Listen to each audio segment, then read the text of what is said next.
So, welcome to this session of the 13th Asia-Europe People's Forum titled Seeding Sovereignty, Seed Movements, Food Justice, and Mutual Aid.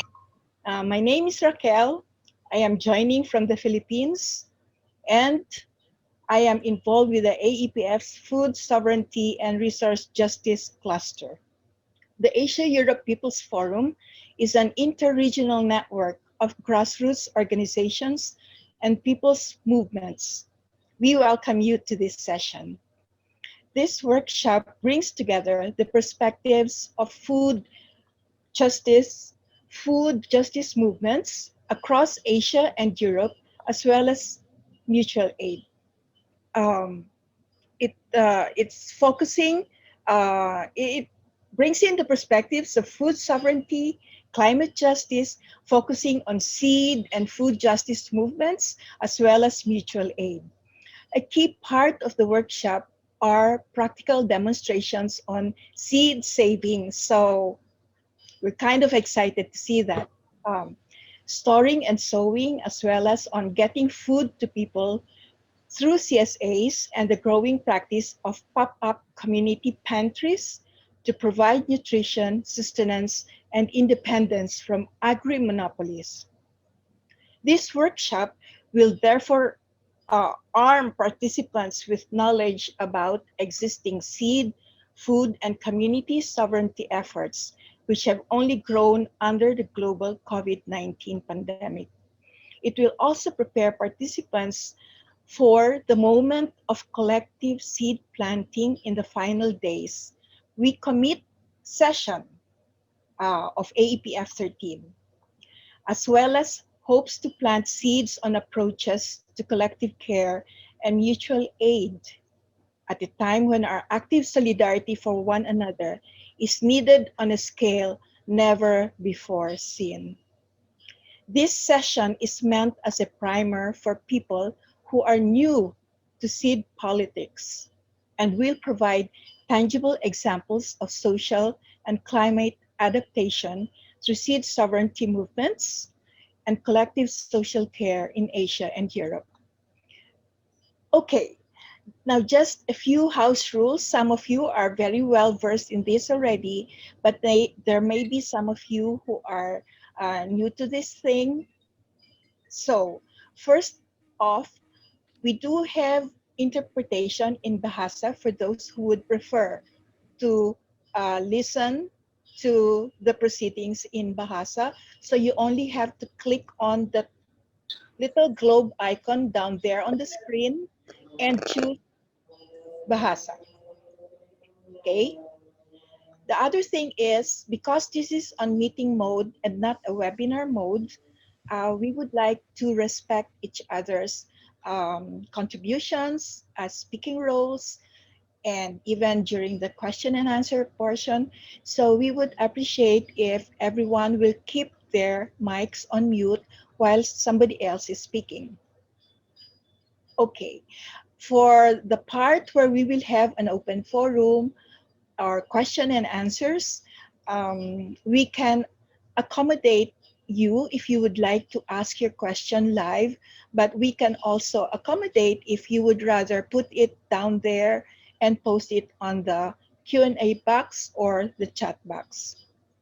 That's it. And if you would like to ask questions, of course, during that time, then we would ask you to raise your hands. So you click on the participants, then you raise your hands. There is that little thing there in that box, says raise hands. And then you lower it again afterwards. Now I will hand it over to my co-moderator, Tabby, before we introduce our speakers. Thanks Tabby? a lot, Raquel. Thank you so much. And thanks to all of the speakers and participants for being here with us for this session of AEPF 13. My name is Tabitha Spence, as Raquel said, and I'm joining from Lahore, Pakistan. And I'm also involved with AEPF's Food Sovereignty and Resource Justice Cluster. This workshop contributes to all three themes of this year's Asia-Europe People's Forum, which centers movements for peace, justice, and sustainability. The commodified seed regime is destructive to the climate, as well as to peasants, farmers, and communities. We endeavor to both connect and amplify the work of seed sovereignty movements, as well as to share experiences on the fundamentals of planting seeds, both literally and metaphorically, in becoming more collectively sufficient through seed sovereignty and mutual aid. This workshop will foreground the voices of those who reproduce society through their labor, particularly by actively engaging in and supporting natural processes and community care efforts. Women, small farmers and fishers, youth, and others working to ensure the right to nutrition and food to their communities play a central role in the magic of fostering and sustaining life across species, safeguarding our world from corporate domination, and ensuring food and seeds are free for all. This workshop is also designed to complement the efforts of Vandana Shiva in her remarks on the AEPF's opening plenary session a few days ago, as well as to build upon the analysis put forward in the workshops organized by our cluster and others on global supply chains, farmers' movements against neoliberal reforms, and the United Nations Declaration on the Rights of Peasants and Rural Workers, as well as to prepare interested participants to share in a moment of collective seed sowing during the We Commit People's Pledge session on the final day, Monday, May 24th, which we'll discuss a little bit more as the session comes to a close. So we're going to first hear from speakers showcasing current seed sovereignty movements and efforts toward mutual aid in nutrition and sustenance, as well as providing demonstrations on the basics of seed storing, saving, exchanging, and plant propagation, as well as on how to create a pop-up community pantry. So without further ado, I'd like to introduce each of our speakers, starting with Diane. Diane Pribadi works with FIAN Indonesia. She has also started several small seed banks with youth and elderly, and she's going to tell us more about the evolution of these seed banks, Kibar Kubeta and Koperasi Beta, in her presentation on seed sovereignty and community organizing around seeds. Our second speaker is Salahuddin Olak. He's a farmer of Murid K, which is very near Lahore in Pakistan. He's also an activist with Akuat Kisan in Ittihad, Pakistan. Basically, he's representing different smallholder farmers organizations working on community-based systems, including seed banking. And he's a member of the Pakistan Kisan Rabta Committee and Crofter Foundation as well. Our third speaker is Edu Hernandez. He's the campaign coordinator of Seed Europe. He's based in the Netherlands. He also works at a seeds farm outside of Amsterdam, which supplies community-supported agriculture to 150 families, roughly 400 people, and he's also a social justice activist. Our final speaker will be June Lawrence Casio, and he's a youth activist as well as the spokesperson of People's Welfare Reforms for Social Advancement, as well as the Deputy National Coordinator of Laban in Masa in the Philippines. He's been involved in mutual aid activities, including setting up subversive community pantries in the Philippines to facilitate social solidarity in the form of food to hungry people under the COVID crisis. So with that, I'd like to hand it over to our first speaker, Diane, to speak to us from Indonesia. Diane also will be showing a PowerPoint presentation. So we'll just open that up.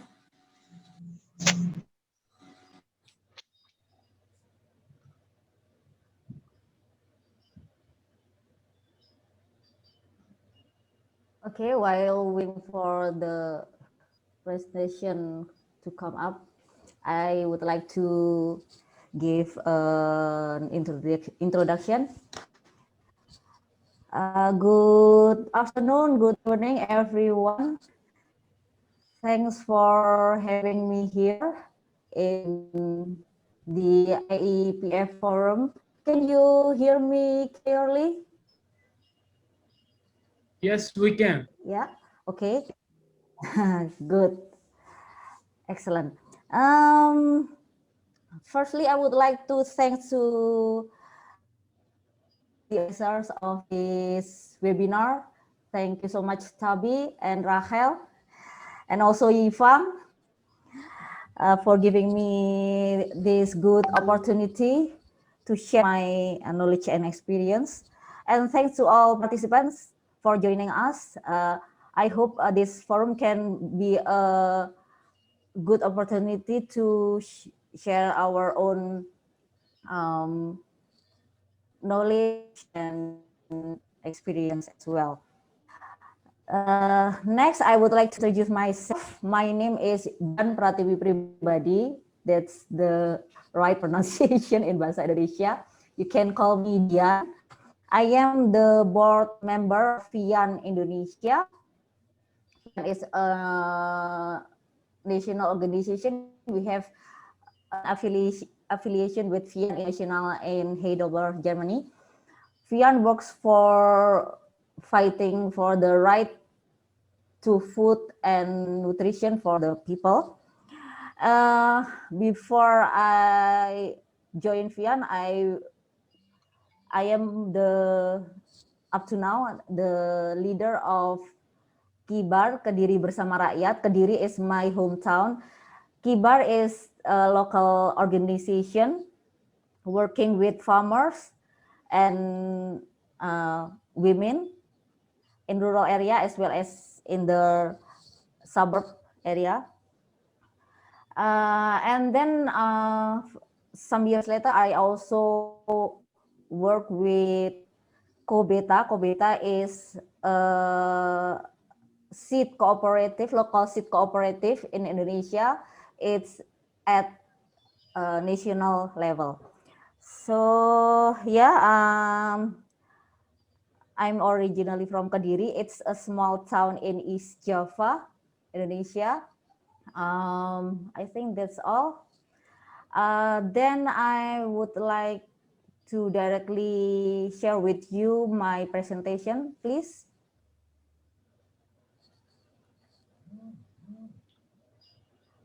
I still cannot see in the screen.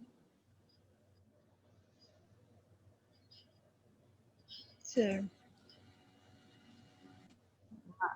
My so presentation, please. it started already the screen sharing, but it's not coming on the screen. Oh, okay. So let's Okay. um, so maybe oh, that's not That's the not one mine. because that's Yeah. Sushavan. That's another that's for the community pantry, Sushavan. I can try to share it. I have, let's see if it works from mine, if that's okay. Oops. Um, are you able to see this? Yes. Yes. Thank you, Okay. Tabi. No. Yeah, I'm talking about seed movement Indonesia. There are so many organizations from local to national level Indonesia who works for seed movement, but I only share the organization and the movement where I involved directly. The two organizations which are Kibar and Kobeta. Next. Yeah, these are some photos of the seed farmer cases in Kediri before. Please, the second slide, the photos. The photos, please. The previous slide. Yeah, thanks. Um, there are at least 15 maize seed farmers were criminalized by a multinational cooperation in Kediri. They are prosecuted because they were trying to produce their own maize seed, and Kibar organized some actions to assist and advocate this seat from, yeah, demonstration, seminar, workshops, hearing with legislative members, and so on. And you can see the seed package from the local farmers here on the left down picture. There were no labels or certification, so they sell and distribute illegal seed uh, according to the court. Next, then I would like to share the journey of mine, especially when I was I'm still in Kibar. In Kibar and in some organizations who works for sheep farmers and the movement. Firstly, it began in 2004 and 2005. Kibar was established, and then the first seed farmer case was came up. So one farmer went to court of producing a maize seed. Then the case was starting to grow until there were 15 local farmers went to court, and the main accusation was based on law on plant cultivation system. This is like a nightmare for farmers, for seed farmers, this kind of law. And then, yeah, after me and my friends in Kibar and some networks supported farmers, I got a scholarship to do my master study in the Netherlands, and I brought up the seed case to my thesis work. So it's good for me, it's good for us, I think, to document the case into a better documentation. And then fortunately in 2013, the seed coalition submit the review for the law on plant cultivation system, and it was granted. The biggest achievement was that smallholders can share and save unregistered seed. This was just a big champion for the seed movement in Indonesia at that time. And then the journey continued to this event when Padana Siva visited Kediri for a village food festival and met the seed farmer. We have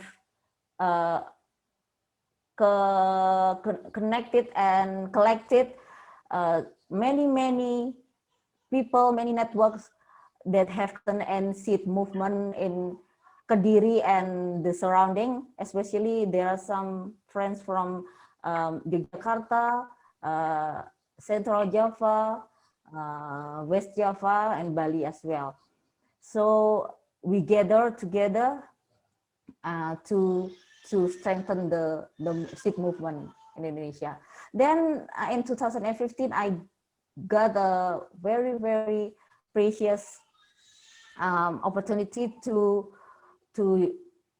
attend an agroecology course by Nahdanya, the Vandana Sivas NGO in India. And 1 year later, the alumni of the course established Jaga Indonesia. It's an organization also in seed movement. That was just like the beginning for me and my friends in Kediri and Kibar to start to grow some seed banks in Kediri. And at the same year, I also found Vian Indonesia and become the one of the members and the board now. Then I met some friends from local seed sovereignty forum. We call it Forum BLB in Bahasa. I met many friends, many activists who had a big concern in local seed development and growing from all over Indonesia. I was so happy to meet them at that time. And then in 2018, the local seed sovereignty forum established Kobeta. Kobeta is our seed Indonesia cooperative, a national cooperative. They have program in small scale produce products and seed marketing local seed. So it's just like to support our movement from financial part. And then unfortunately in 2019, the government and the parliament enacted the law on sustainable agriculture system. It's just drawback of from the judicial review of the PCS law before. So yeah, at during 2019 there were many more seed farmers criminalization happen again, and we have to work much harder for supporting farmers. Next slide, please. Yeah.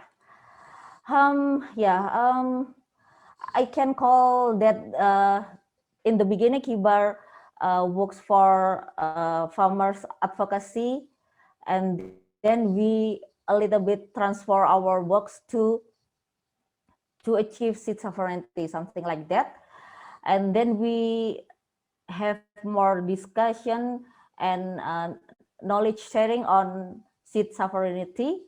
I would like to share the definition. Firstly, it came up from Lavia Campesina about food sovereignty. They define it as the people's countries or state unions' right to define their agricultural and food policy. And then I found in Wikipedia from the Gaia Foundation, they define seed sovereignty as the right to breed and exchange diverse, often sort seed. And they work for reclaim seeds and biodiversity as commons and public goods.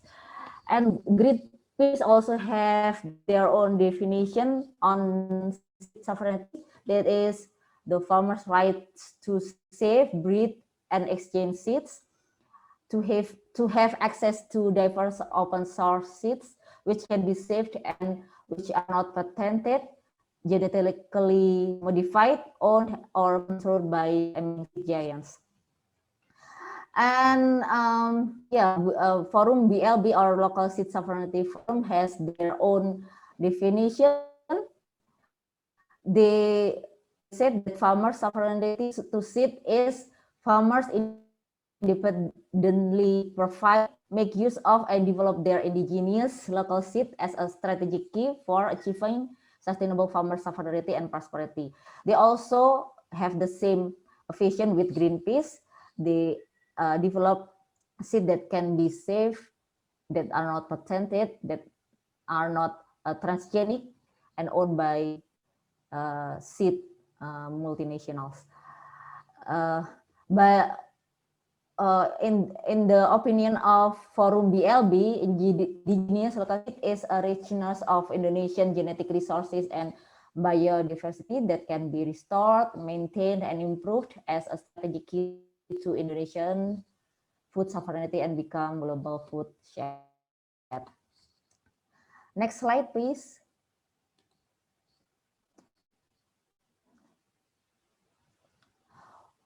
Yeah, I would like to share the importance of seed sovereignty for all of us as the general public. From the discussion of with many people, many seed activists all over Indonesia and internationally, I take this kind of reasons behind the importance of seed sovereignty. But actually, there are many more reasons and backgrounds. I would like to share some of them. They said that every single indigenous local seed contains special features and extinction that can be improved to be inbreed seeds with equal quality than hybrid, transgenic, or other modern seed. And yeah, each seed embed the culture of a community, nation, and ethnic. So there is the culture in every seed. And then yeah, a seed also has economical prospect to improve seed farmers' livelihood. The seed sovereignty is also important to conserve biodiversity. We all know that there is a growing erosion of biodiversity in the world due to natural disaster and human factors. And then, seed sovereignty is a cornerstone of food sovereignty, as it is the first link in the food chain. Whoever control the food, control the world. That's the famous words. And then, we have to face with the giant seed companies. The important tool is that we have to bring the concept of seed sovereignty. Next slide, please.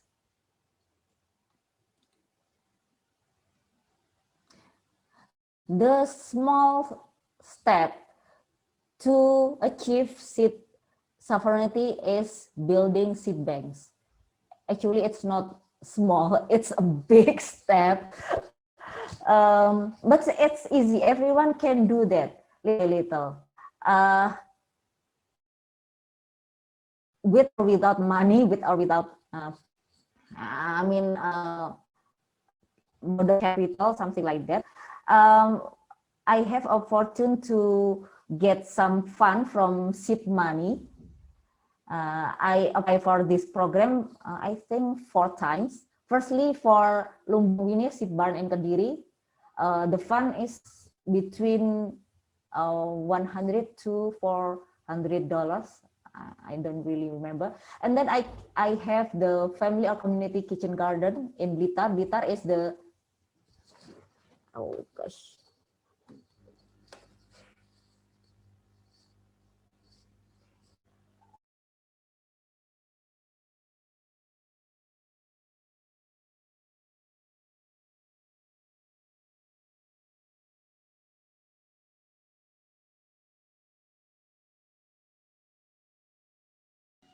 Dion, are you still with us? You have a couple minutes left.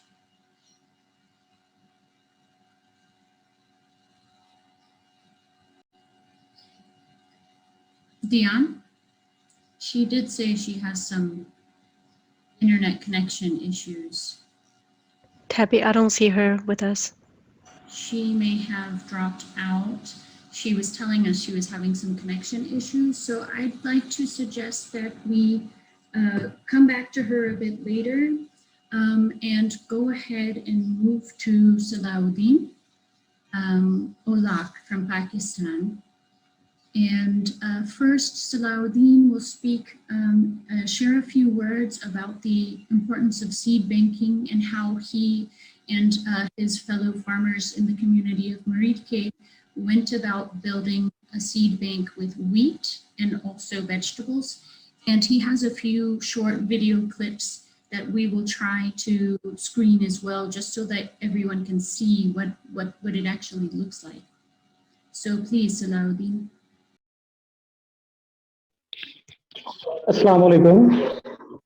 Hello to everyone. I am Slahuddin Nolak.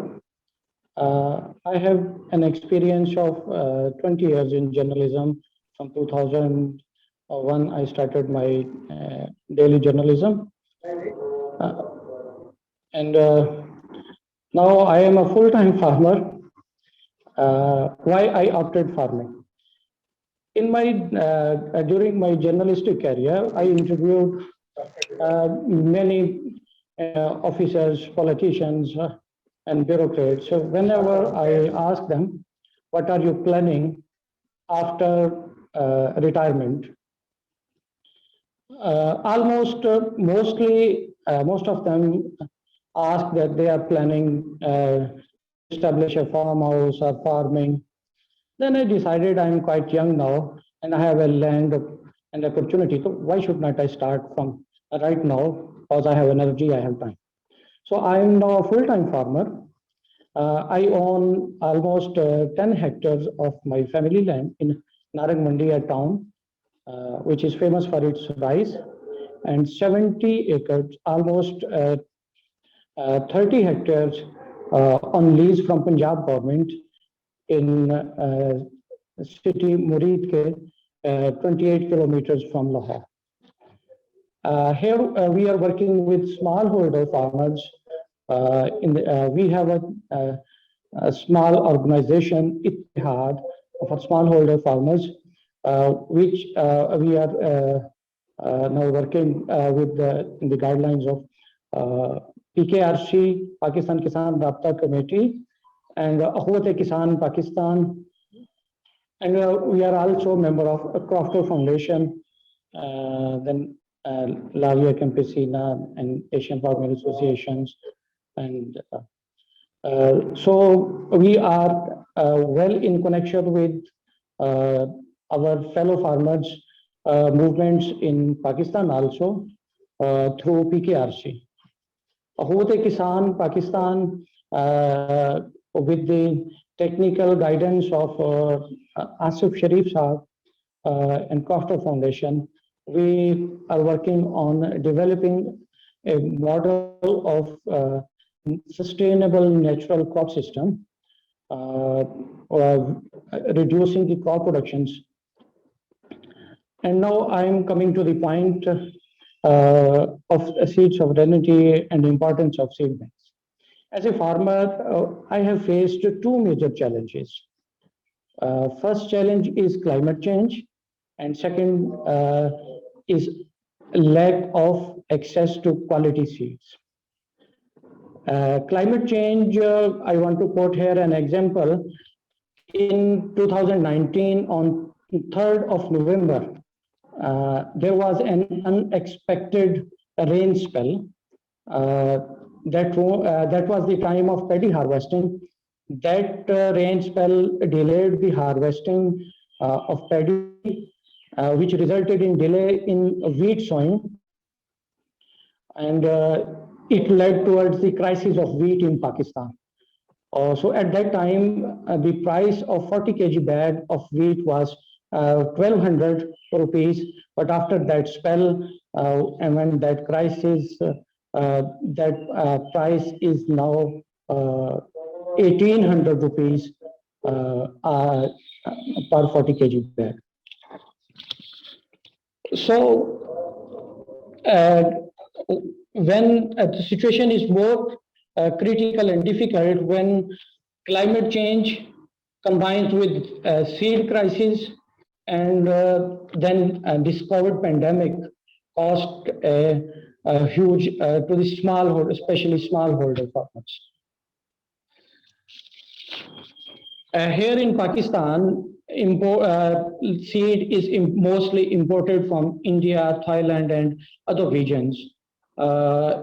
Crisis tensions and Detroit relationship with India, import of seed is banned. So seed prices are increased up to 10 times almost. The pack of 50 gram of seeds, which we are getting at the price of 300 rupees, is now not available even in 2,000 rupees. So, in this situation, when seed is unavailable, quality seed is unavailable, we started to solve this problem. And in 2019, I had an opportunity with Crafter Foundation to attend SARC regional conference on community-based seed systems at NARC, National Agriculture Research Council, Islamabad. There I got an idea of community seed bank, that how communities can work together to cope such problems and to provide fellow farmers with good quality seeds. So then at Murid Care, we during this pandemic COVID period, we received 10,000 rupees from Crafter Foundation for our two fellow farmers, poor farmers. That was an assistance for the poor farmers. But fortunately, they were so kind and generous that they planned to contribute those for other fellow farmers. So we managed to contribute more from our own organization, and we distributed 40 bags of an improved wheat variety to 40 different progressive farmers. That was Akbar 2019 variety, that is disease-free and almost rust-free variety. Each bag costed us 4,000 rupees at the doorstep of a farmer. Now government, we had a commitment from them that when they will harvest their wheat, we will get back the wheat grain of same price at the time of harvesting. So we help them to in sowing good quality seed, providing them good quality seed for their wheat sowing season. So almost we now get back, each farmer returned 89 kg of wheat grain. 11 bags of grain was from our own farm. After farming, fanning, grading, and sorting, we have 76 bags of seed now, quality seed now, which each farmer has produced good quality seed for almost 40 acres personally.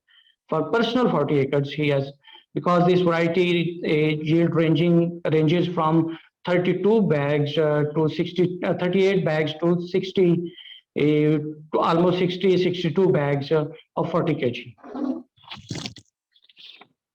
So this we are planning that we now we will distribute at the wheat sowing time these seed which we have get in return from farmers to 76 new farmers to grow their own seed. We are mobilizing our community members to grow their own seed.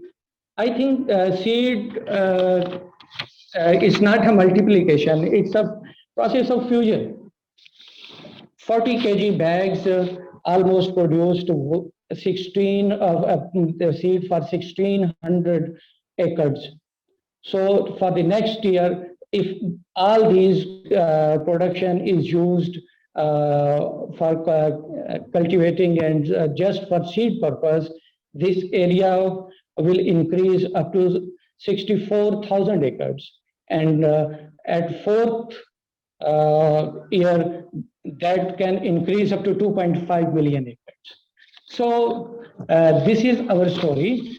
We now at Muridke, we have we have tried to adopt different crop models because we have seen and observed that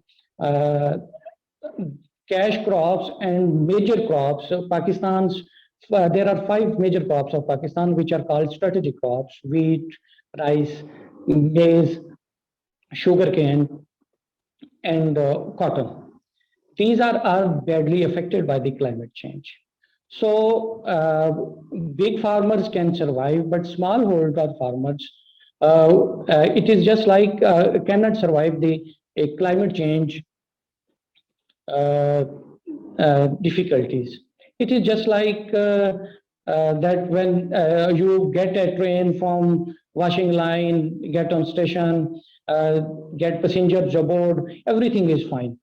But you are destined to collide with another train or at dead end. Farmers are preparing their lands very well. They are applying fertilizer. They are spending on seeds, agri inputs. The crop is very good. But at the time of harvesting, an unexpected rain spell can devastate everything and can ruin everything. So we are trying here that we should adopt alternate crop models.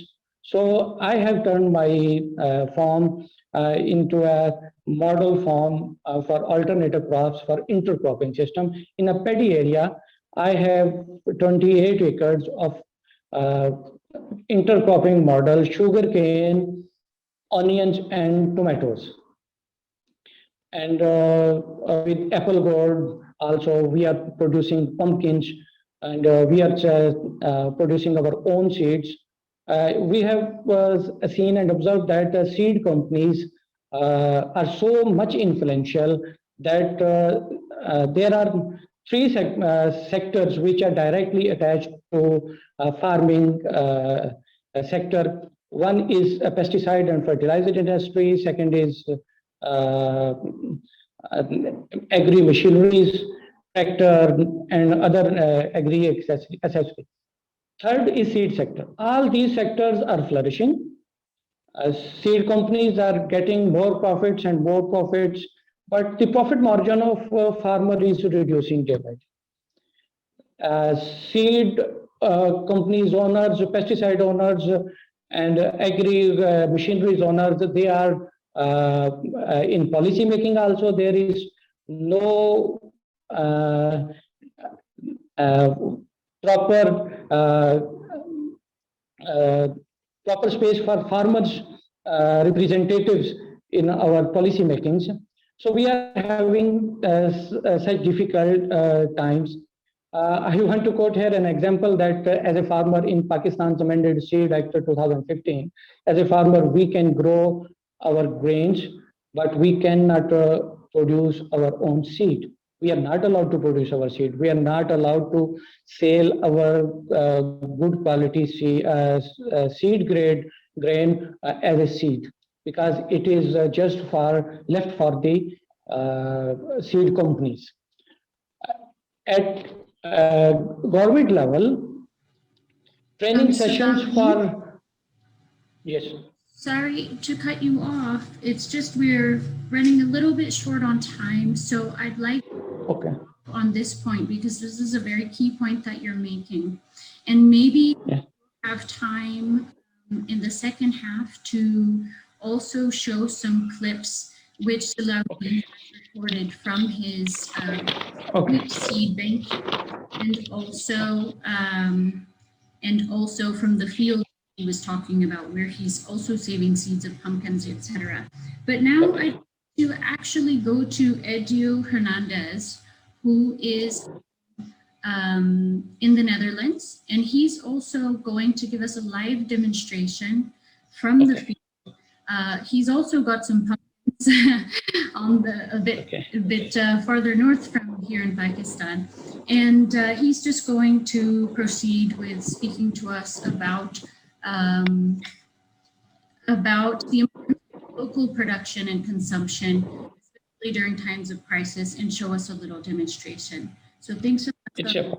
Dean, and we'll come back to you in a little while in the discussion. It's okay. It's okay. Thank you, Edu. Okay. Should I go, Tavi? Yes, please, Edu. Thank you. Thank you very much. Well, thanks a lot, uh, everyone. It's a pleasure to be in this panel with all these amazing panelists belonging to really cool organizations. And thanks a lot, Tavi, for contacting AC. Thanks a lot, our friend Katie from TNI, also for putting us in touch. So my name is Edu. I'm with my friend and workmate Joel, also from AC. She's gonna help me with the camera. And so yeah, basically, I'm gonna explain briefly what is ACID Europe, and then briefly what is the CSA farm where I work, and then we want to do it a bit more practical today. So we're gonna just walk throughout the fields of the farm, talking about seeds, talking about seed sovereignty, and showing few techniques on small-scale organic farming. So yeah, so first of all, my name is Edward Hernandez. I'm originally from Barcelona, but based in Amsterdam for the last 5 years, and I work for ACID Europe. And ACID Europe is a small grassroots organization existing from 1992. It was created after the first climate summit in Rio de Janeiro, and it's an action organization oriented. We've been campaigning for more than exactly 30 years against big agro industries, always through direct action, always through non-violence action, and always through disruption. And some years we had more focus on seeds. For instance, we had bigger campaigns anti-GMOs and the new GMO techniques. One of the big campaigns of ACID early in 2000s, it was about against Monsanto. And we also had bigger campaigns on international trade like the TTIP or the CETA. And currently ACID is focusing in a campaign which is called fossil-free agriculture, which we're basically campaigning for small-scale farmers and for like a decentralized and fossil-free way of farming, basically targeting synthetic fertilizers and a specific company which is called Yara, a Norwegian company, which is the biggest nitrogen synthetic fertilizers in the world. And we try to make the link between the gas industry and the nitrogen fertilizer industry, promoting things like green manure or green fertilizers, compost, etc., as a solution. And this is basically what ACID have been doing. We also did a lot of work in the last years, for instance, with the Monsanto Tribunal, together also with Bandana Shiva and other people involved in this movement. And as I said before, we're based here in Amsterdam, and we do a lot of work coalition with other collectives that also work in climate justice and social justice and what we call agricultural justice.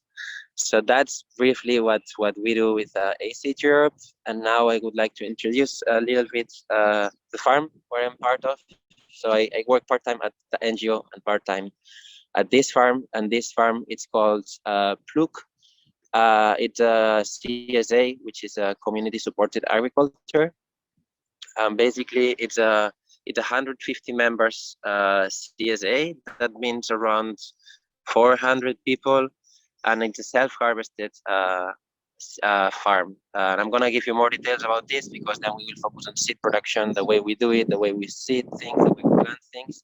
So that's why I'm gonna explain a little bit how do we work. So basically the way it works when we say this self-harvested is that you have the members that they can come Thursday, Fridays, or Saturdays. They receive a newsletter with a lot of information of what is ready to harvest, with recipes, with videos on how can you harvest the crops, etc., etc.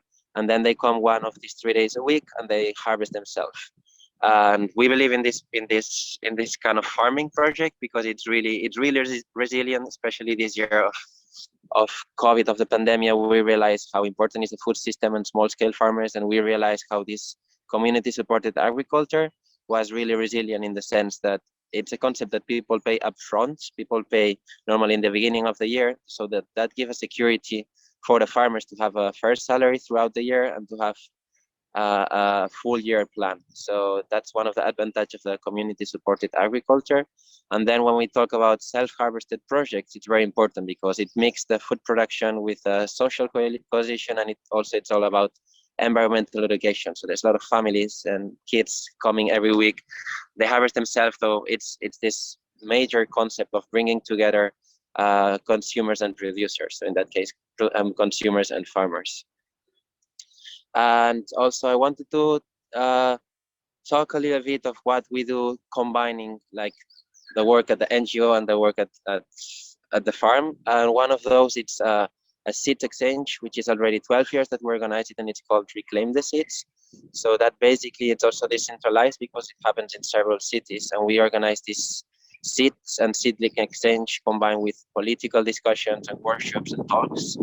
And that's very important for us because basically in a European context, it's practically illegal exchange seeds because there's the EPO, the European Patent Office, and then there's every country have their own national catalog, which it's only benefiting big corporations and makes it very difficult for small-scale farmers to exchange seeds. It's a practice that we've been doing for years and years, which is basically breeding and then letting the best crops grow until seeding, saving the seeds, and then planting the next season or exchanging with farmers. It's illegal, so we practice this obedience by organizing this kind of seeds exchange.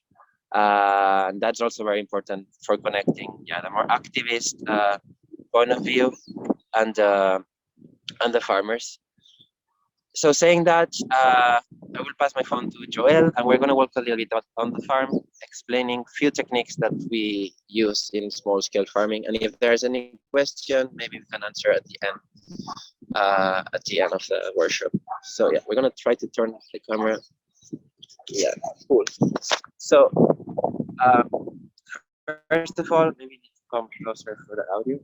First of all, I just want to give a lot of attention to this crop because this is a green manure, which is one of the main solutions. So we believe one of the main solutions to synthetic fertilizers, also called cover crop. So we plant this in November. It's been covering all these beds, and then this is all family. So basically, in a few weeks, we're gonna chop this down. We're gonna keep the roots down, and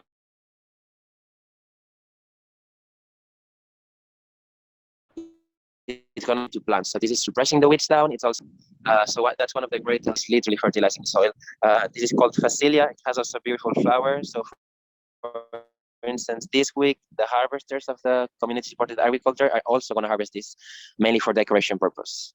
So yeah, wanted to show what is the concept of green manure and what do we do with that. Then we are going to move here because while the webinar with Joel, we were like working on the potato fields, and if we go there, I want to show like a very pretty basic technique on how do we work with the potatoes, especially in small scale farming. So if you come a bit closer, what we do for having a better yields, and I repeat, this is very like approach of very get down, get dirty with your hands. If you use big machinery, big tractors, not possible things, but then the potatoes are growing, which is with things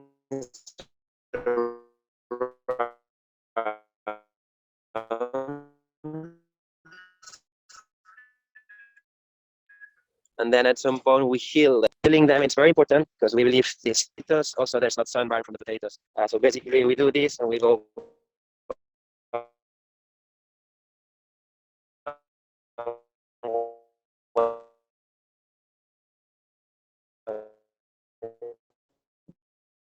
one by one, we keep weeding in the swings, and then we heal them, bring us major yields in the.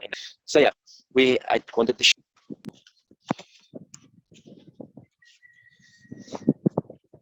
So now we were discussing with Tavi a couple of days ago to do some more practical seedings.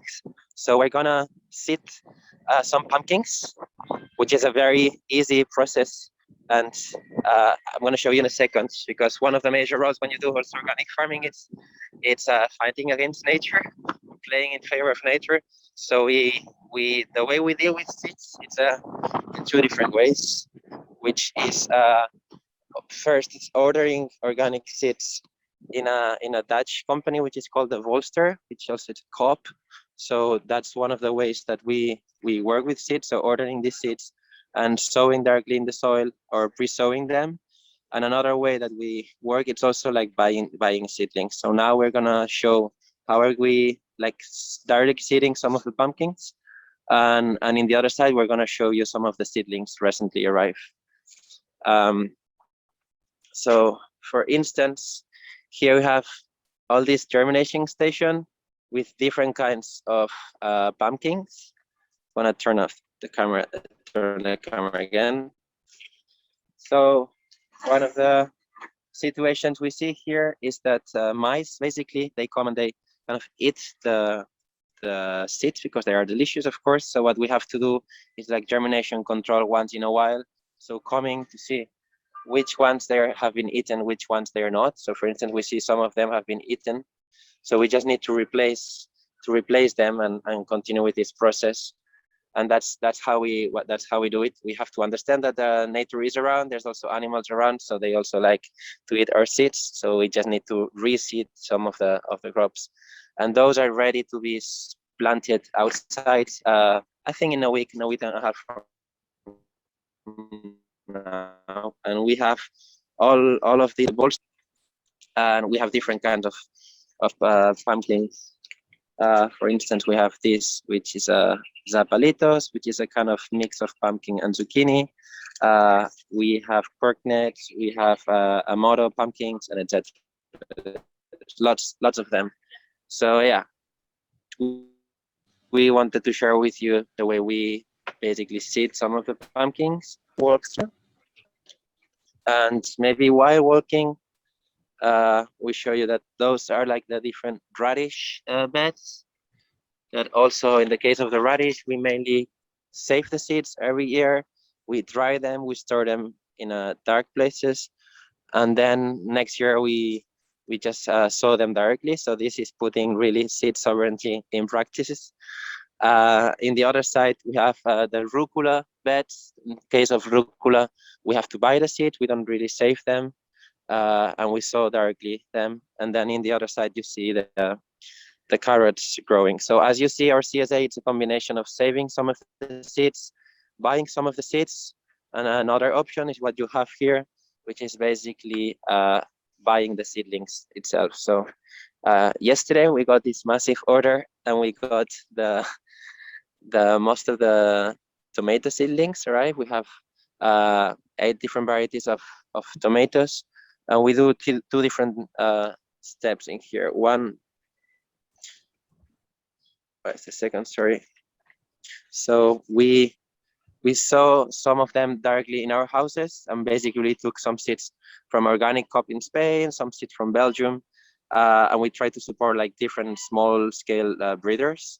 But we also have to order some of the organic seedlings for a Dutch company which is called Young Arius. So we basically have to combine one thing and the other.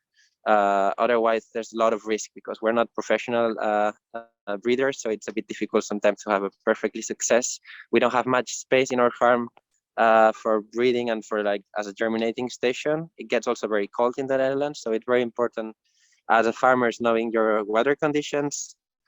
Sadly, have to adapt to the new climate conditions, and then that's why we decide to grow ourselves from seed some of them and order the other. Thanks a lot, Edu. Also for all these reasons. Then Edu, your internet connection is a little bit spotty, but I think we're going to go ahead and go to the last speaker. Thank you so much for showing us around your farm and in the greenhouse there, your germination station, etc. I noticed that some of the things that you guys are cultivating there near Amsterdam is exactly what Salahuddin showed us. Hello, Tavi. Can you hear me, Edu? Yeah, I was just saying thank you a lot. We can keep going with the presentation. Thank you. Okay, thank you. And Salahuddin sent some video clips showing some of the cultivation of the same things that are under cultivation there in Amsterdam. We're going to have to tweet out some of Salahuddin's video clips because we're running short on time now, and we want to make sure to give time to our final speaker, June Lawrence, who's with us from the Philippines to speak about food justice and mutual aid. He's going to show his PowerPoint, which Raquel, I believe, is going to share her screen. Raquel, do you have access to screen sharing right now? Hi, yes, I do, Tabi, but I started only after he has given his little bit of Okay, an introduction. so June, please, thank you so much for joining Okay, us. thank you very much, Tabi and Raquel. A liberating good afternoon to everyone. Today, I am contributing to this discussion as a member of two organizations, the People Welfare and Reforms for Social Advancement, WARSA, a broad nonprofit organization whose main objective is to uplift the lives of Filipino people, and Laban ng Masa, or a struggle of the masses, a national mass movement-based political center with a socialist direction, composed of left progressive Philippine political center with a socialist direction, composed of left and political blocs, have more than 50 affiliated organizations, including Puersa 2. My talk will be centered around the phenomenon of community pantries in the Philippines during COVID-19. The story of the community pantries is a narrative that can be framed by concept of food justice, mutual aid, and solidarity. Even before this pantries spontaneously sprouted, Laban ng Masa had already been organizing tulong ng masa para sa kapwa masa, relief from the masses for fellow masses. Linking up the donors that included farmers and indigenous people, informal vendors from whom the relief goods were then purchased, those who lost their livelihoods too amidst predominantly militarist and lockdown approach to the pandemic to provide food to hungry communities. During the earlier peaks of the pandemic in September 2020, a social weather station SWS survey reported a hunger incidence of 30.7%, which means 7.6 million Filipino families went hungry. Puersa recently set up its own pantries in different barangays or urban villages, including our very own place here in Malabon. Right. So donations coming from even those who are financially struggling themselves. Laban ng Masa and Puersa innovated by organizing a mobile community pantry to reach out to the grassroots community instead of them coming to us. The initiatives of Laban ng Masa and Puersa are both organized activities. But what actually multiplied in our country were almost 8,000 spontaneous community pantries set up even by individuals. And what is but the finest people-to-people solidarity during the worst situation? Maybe this action served as a wake-up call to the government that they have been woefully deficient in ensuring the welfare of the Filipino people, especially the poor and those who do not know when their next meal will be. But what exactly is community pantry is? Let me picture it out to you. Raquel, please show my presentation. Thank you. All right.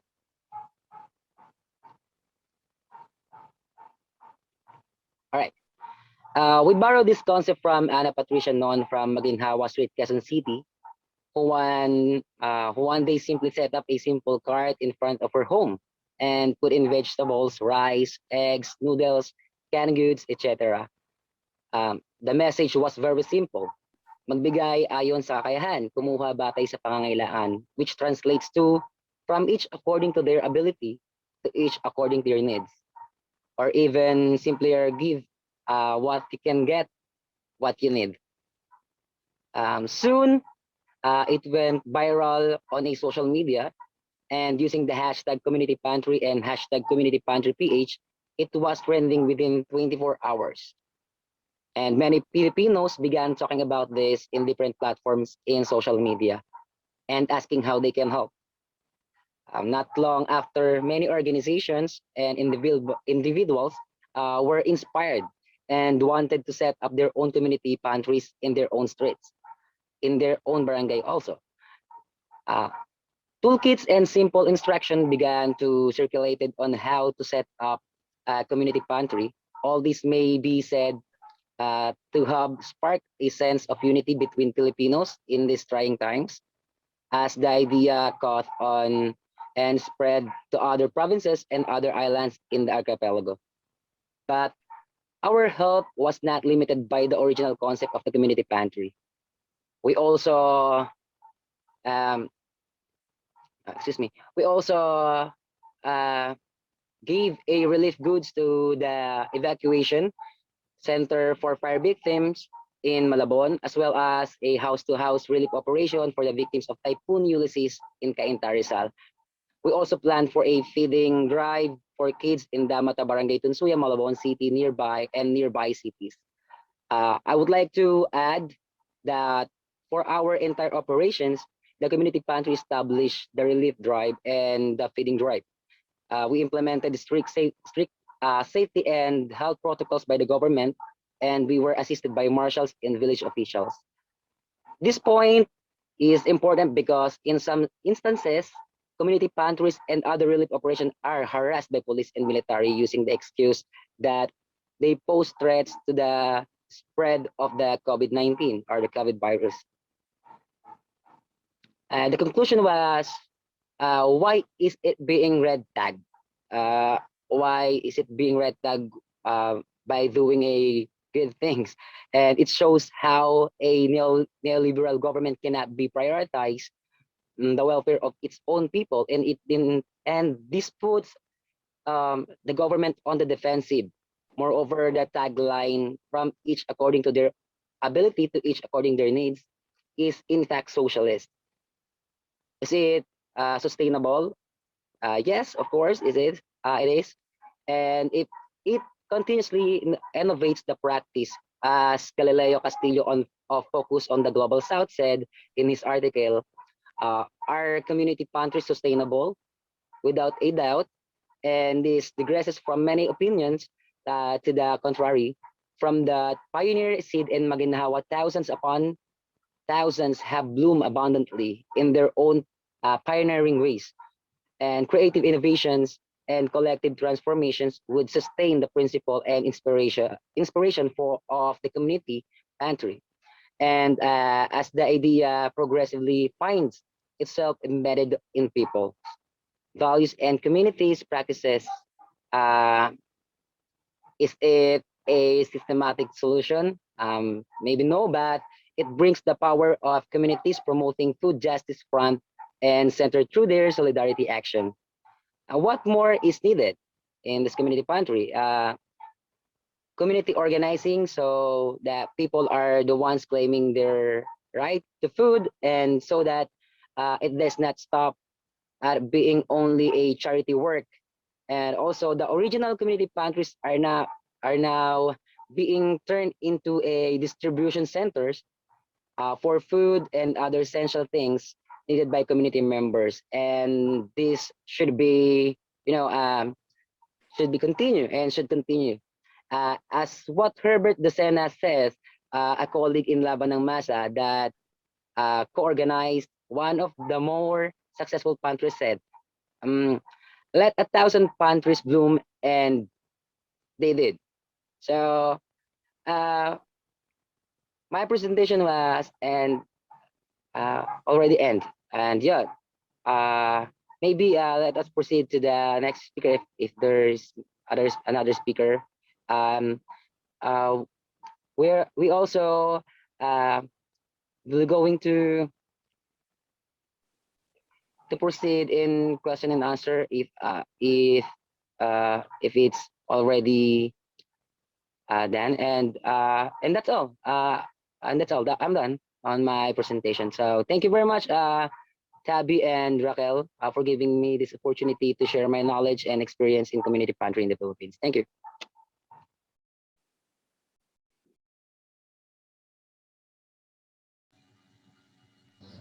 Okay, thank you, Yeah, June. please go ahead, Raquel.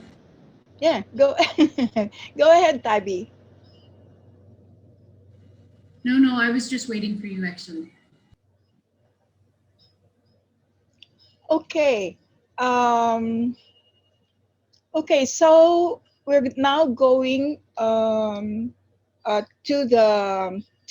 we're gonna go to the open discussion, open forum to field questions. But I just wanted to ask you, Tabi, are we not going to see the videos anymore of Salahuddin? I think we should tweet them out because Mhm. unfortunately, I don't think we're going to have enough time to show the videos and field questions. And I think we should give the participants a chance to engage with the speakers. So we will tweet those videos. Mhm. They will be available online. Okay. Okay, so for the first question that I see on the chat box, I would like to call on Rosa. Maybe you can ask your question, no? Ask it live rather than just read it on the chat and ask the speakers to respond to you. So Rosa, um, Sure. we Um, should okay. I think my question is a general question. I'm curious if various speakers could speak a little bit to the effects of the UPOV 91 seed protection law, which not so much is a seed protection law as we know, and maybe how this affects your efforts on the daily, but also if you found ways to work around the law. I mean, clearly all of you have, but how to do that in a way that is not putting farmers at more risk in a way while you are, doing these practices. Um, okay, so maybe we can ask uh, Dion or Edu or Salahuddin, who were actually the ones giving the presentations on seed sovereignty, to respond to Rosa. So who among you three would like, maybe can we start with Dion Yes. and then ask the others if they wish to add? Dion? Yeah, thank you, Rahel and Rosa. Hi, it's a nice question. Uh, since I have an experience to um, support seed farmers criminalization in Indonesia, we also have to deal with UPOV 91. In Indonesia, it is adopted to the PVP law, plant variety protection. Some seed farmers case, some seed farmers were accused using this law. So yeah, actually, uh, we were thinking of submitting the review of the law, but we still busy with the main law, the I mean the, how do you call it, the mother law, the mother law of seed growing by farmers, that is the plant cultivation system and plant, and it's in my presentation, the agriculture, sustainable agriculture system law. So yeah, um, and how we cope with the law, the adoption of the UPOV 91. Yeah, the one and the only way is to, yeah, to work for, to struggle for seed sovereignty, and we have already in the right uh, way to to go to depth. I mean, we build seed banks, we conserve indigenous local seeds, we build the seed movement all over the countries. That's what we've done. While we are working, we make a serious effort to apply for the review on the law. That's it. Thank you, Dian. So it's actually impacting on your advocacy and your work, what you want to happen. But then we have to fight for the revising. Is that right? Revising of the law, or taking it away. You're fighting against the law. Okay, Yeah. so maybe as Salahuddin can add. Hello. Actually, I think the situation varies from region to region and communities to communities. Uh, from COVID pandemic, which is my experience, the farmers of vegetables and dairy sector that was badly affected. In major crop system, wheat, in case I quote my example, if I had on model of wheat or rice, uh, if I can grow wheat and rice, so I need just 2 or 3 workers to handle my farm. But if I grow vegetables, as now I have grown tomatoes, I have 30 women I laborers daily. So during first lockdown and first wave of COVID, that was very devastating. No one was agreed to come out to farms. Wages were increased, and even farm produce was ruined, and no one was to distribute. Even here in my area, 1 liter milk is at 100 rupees, and during first wave, that was almost 20 to 30 rupees per liter because no one was to distribute. And same is the case with vegetables. Even now, we are facing a lot of problem. Uh, we then at the workers and laborers end, there is one thing. Mostly labor class is below poverty line, and if there one family is hungry, they prefer to be infected with COVID. This is the real experience. People say that they can take risk being mixed with other laborers, but they have to earn bread and butter. They Salahuddin, have to feed um, hello. their hungry children. Yeah, they have to Salahuddin, feed. I just wanted to catch you there and ask you.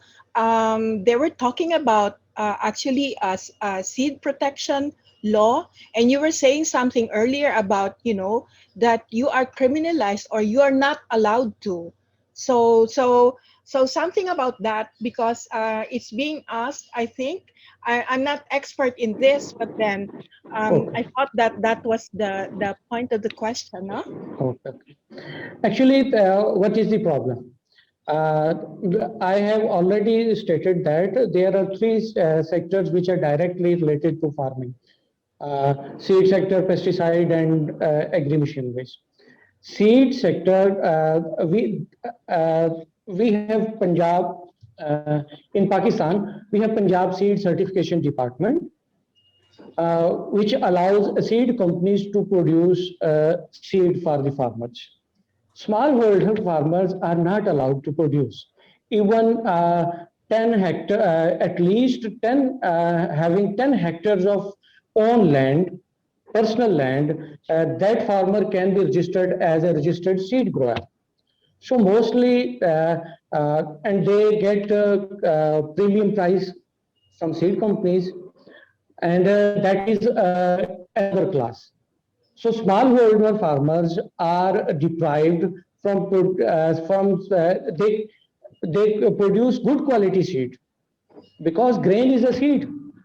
And we can when we talk about open varieties, open pollinated varieties and heirloom varieties, this is everything is every production is used for resowing, and that is a seed. But we are prohibited under law. It is, I think, amended Seed Act of 2015 in Pakistan, that farmers are not allowed to sell their produce as seed. They are not allowed to produce seed for even their own. Mhm. So Okay. this is the case because a seed sector heads, seed companies heads are so influential.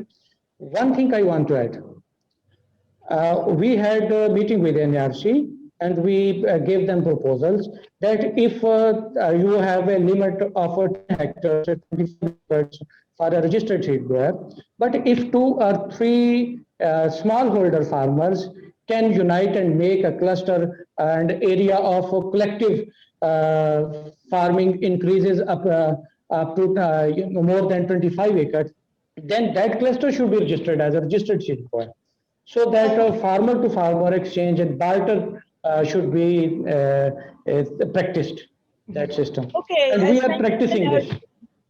Thank you for this response, and I think that in other forums we can talk a lot more about these issues. But just very quickly, I before we go to give a chance to our last two speakers to say their final words before we close. Maybe you can also include there in your final words and something about there's a question here from Maula Wulandaru, and she was asking about heirloom seeds. So she'd like to hear from the speakers their opinion. Do you think that local or heirloom seeds is not antagonistic from patented seeds, or is it antagonistic? So maybe we can ask Edu, about this. Are you still there, Edu? Hello. Yes, Yeah, I'm great. here. Yeah, Can you hear so me? is it possible for you to respond to this question of Maula? It's about Sure, heirloom I will seeds. answer to, Yeah, heirloom yes, seeds I heard the and question. yeah. I will Great. answer to this question at the same time that I want to answer a little bit the question that Rosa raised. So, first of all, I think as a farmers, it's quite difficult, at least in Northern European context, it's quite difficult to find organic seeds, and even if you find organic seeds, a lot of them are hybrids or F1 seeds, etc., etc.